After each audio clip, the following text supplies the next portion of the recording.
இந்த காலத்தில் லவ்னு சொல்றதை விட இன்னைக்கு ஹைகோர்ட்ல பாருங்க. டிவிக்கே ப்ரோ எதுக்கு வந்தோன்றதையே மறந்துட்டு நஜ சமையல்காரனாவே மாறிட்டாங்க.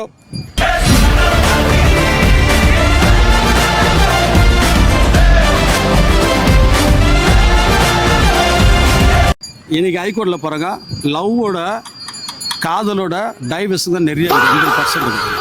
இன்னைக்கு லவ்னு சொல்லிட்டு கல்யாணம் பண்ண எல்லா பேருமே டிவோர்ஸ்ல தான் போய் நிக்கிறாங்க.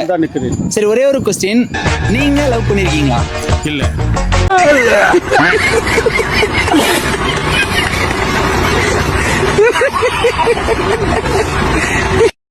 உங்க கல்யாணம் லவ் மேரேஜா இல்ல அரேஞ்ச் மேரேஜா?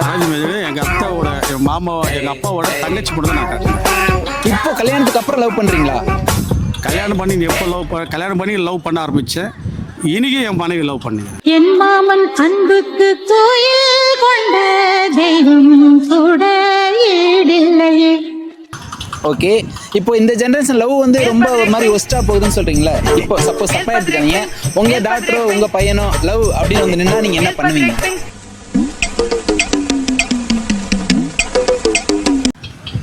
ஒன்றும் பண்ண முடியாது சார். இல்ல என்ன சொல்லுவீங்க அவங்களுக்கு? என்ன சொல்லுவீங்க? எடுத்து சொல்லுவீங்களா இல்ல திட்டுவீங்களா? என்ன சொல்லுவீங்க? ஒன்றுமே பண்ண முடியாது, முடிஞ்சு போச்சு. இப்போ பர்மிஷன் கேட்கறது கூட கிடையாது. இப்போ ஆல்ரெடி கவர்மெண்ட்ல கொடுத்துட்டாங்க. இவர் மேஜரு, தட் இஸ் அவரோட டிசைடிங் அவர் எடுத்துக்கலாம். அவங்க வாழ்க்கையை அவங்க முடிவு பண்றது. அந்த அப்பா அம்மாவே அங்கே தேவைப்படல இல்லது, ஒரு அளவுக்கு தான் அப்பா அம்மா.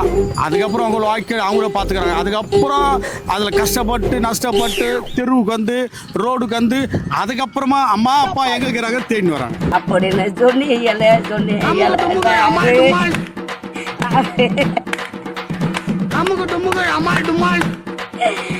குளவச்சந்த